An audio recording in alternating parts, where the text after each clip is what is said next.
there's a danger in analyzing this of spending too much time on January 6th and not enough time on the days and weeks and months leading up to this. I think on that day, it would probably be superhuman to have gotten the National Guard there in 20 minutes or 30 minutes. You might have, but I think the Capitol would have been breached and we would have been coming in after the fact, no matter how good you were. I think really there's a judgment question about whether or not we should have had more people there. In retrospect, we all agree there should have been more people there. But really, this is the judgment that should call into question predating that. Should we have had more Capitol Hill police there? My understanding is over 1,000 Capitol Hill police that were either off duty or not here, that could have, and probably in retrospect, better judgment would have had them in there, and we would have had riot lines, and we might have prevented this from happening. So I think we can talk all we want about January 6th, but really it's the decision-making leading up to that. Someone made a bad judgment call, and we need to be better prepared. If we're going to fix this in the future, it isn't about calling the National Guard out quicker. It's about having 1,000 people standing there before the riot happens so the riot doesn't happen. So that's where the real mistake is, and I think we can get too bogged down on the details of January 6th and forget about what could have actually fixed this. Ms. Sanborn, in the investigation afterwards, did the FBI or any intelligence gathering entity of government subpoena, request, or issue a warrant for non-individualized phone and credit card records for anyone on Capitol Hill on January 6th? I don't have the specific answer to a specific subpoena, but I do know that we've issued lots of subpoenas and lots of search warrants as a result of each of those individuals. Yeah, my question's not towards individuals. Like if you see John Smith on a video, I'm fine with looking at his records. My question is, did you have a generalized collection of data about people who were on the Hill on January 6th? Not that I'm aware of. I do know that we have used data and this is reflected in some of the charging documents that had geolocation data. I don't know the background for what the underlying predicate was for that search warrant, but I do know that we obtained geolocation data. I just don't have the predication. Do you understand the potential problem here if you gather everybody's data and then start searching through it and looking for people who might have done something wrong, as opposed to the traditional law enforcement where we think John Smith is on a video breaking into the Capitol. Now we want to look at his records and see if he was there to help prove he was there. I think that's a reasonable request. But we have had articles written about the Bank of America sharing all of people's credit card information. What I need to know is, did you request it? Did you subpoena it? Did the Bank of America just decide they don't care about the privacy of their customers and just upload everybody's data?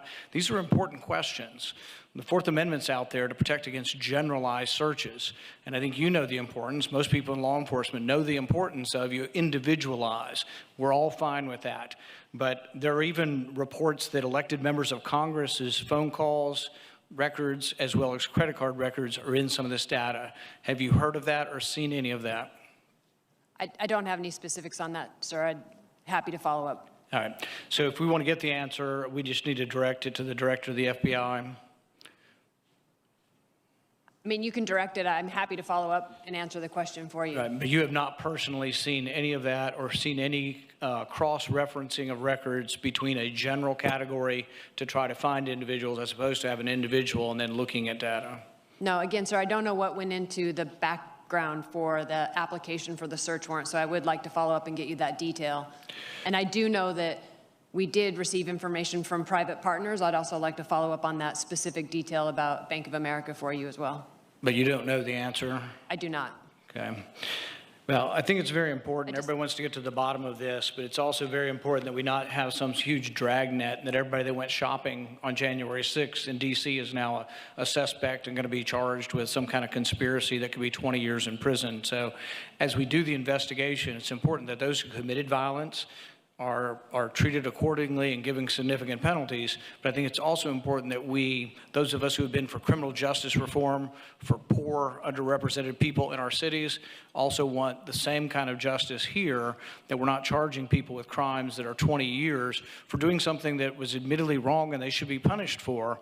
But there's a difference between assaulting a policeman and causing bodily harm, which I think requires jail time, and being present at the Capitol. And I worry that if we're going to look at everybody's phone shopping records and 20,000 people were here, I hope that's not what's going on, is that we're looking for anybody in D.C. and we're going to just develop a case out of nothing without having seen them actually commit some sort of crime.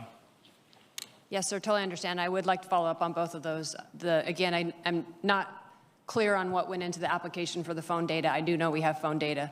I am aware of the Bank of America situation and would like to follow up in detail with you on that. Right. And my suspicion is it was gotten in a generalized way because we have very little concern for individual privacy anymore, and the warrant requirements and some of the court precedents allow the FBI to gather this. It's just something I object to, but gathering things in a large way, not specific to an individual, not specific to probable cause, and not specific to someone alleged to have found a crime, but more a dragnet of, hey, let's just look at all the phone data on Capitol Hill.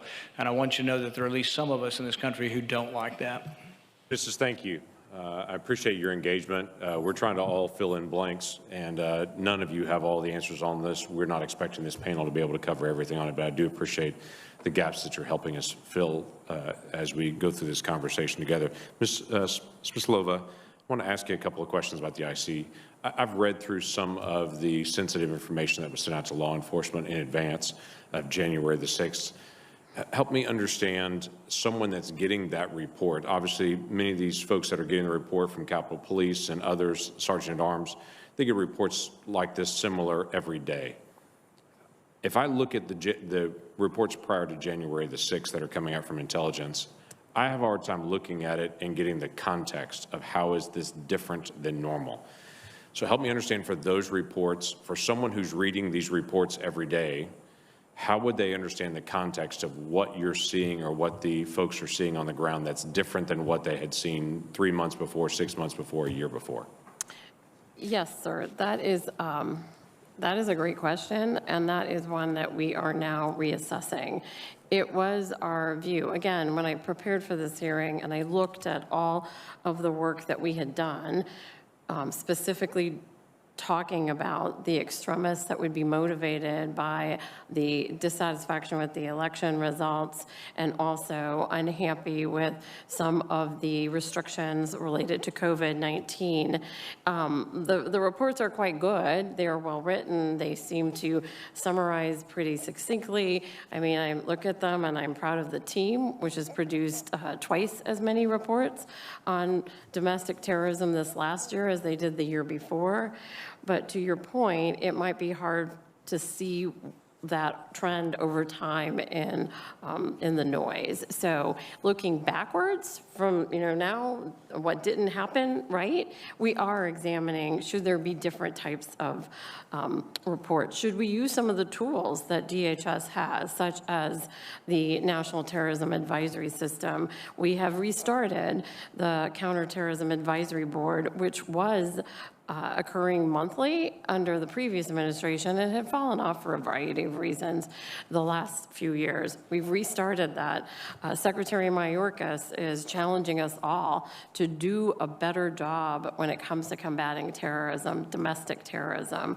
So I guess that's a long way, sir, of saying we are taking a look at the reports that we have done. We will be engaging very directly with all of our stakeholders, asking them what we could do better, asking them how they might better receive the information. Should we put it in a different format? Is there some way we should remind them that this is an alert?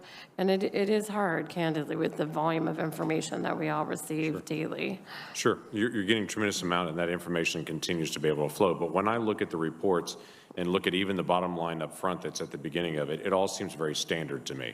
Mm-hmm. There doesn't seem to be an elevated risk. Now, there's some details that come afterwards that if you're reading through it, you could then elevate it. And as you've heard, some members on this committee and others in the media have pulled out specific statements buried in a report and pulled it out and said, well, how could you have missed this?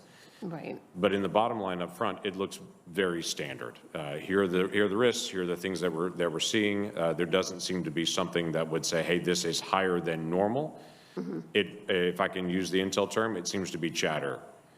Even in the report itself, it identifies multiple places. This was one person on a social media site, and they had one comment that they made on it. That would make someone think this is one person out there saying this. This doesn't look like a movement that's happening.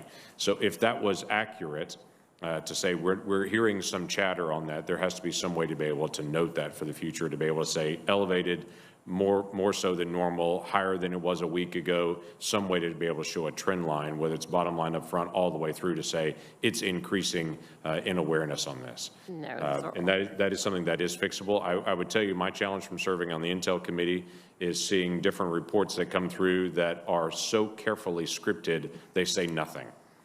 So getting as many pieces of raw information as possible, which are in some of these reports, but then to also make sure that the assessments and the statements are very, very clear will help everyone in the process. We do reach moments where it becomes so politicized that we've got to be able to turn down the volume of that particular word that at the end of it, they don't say anything. General, can I ask you a question on this as well? For any of the operations that Washington, D.C. has or that you know of for other National Guard members, in any operation that you're going to be around, and you had obviously soldiers that were involved, scattered around the city helping with traffic duties and such during the day. Do you get the threat assessments in advance, the same as what Capitol Police, Metro Police would get? Because obviously you're assisting Metro Police. So would you get the same threat assessments that they get as they're leading up to the event so that you would have that for that event as well? Yes, Senator, we do receive finished intelligence products. Okay. Are those helpful to you? They are. Good. Is there anything that you're missing when you go through those reports that you wish was there? No, sir. Yeah, we would all love to see 2020 into the future. I get that completely.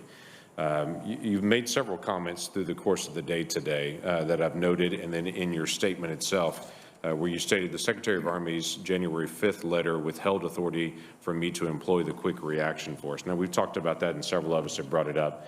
I want to ask a question for the folks that were actually on traffic duty and such that were helping out that day and standing side by side with Metro Police to help them.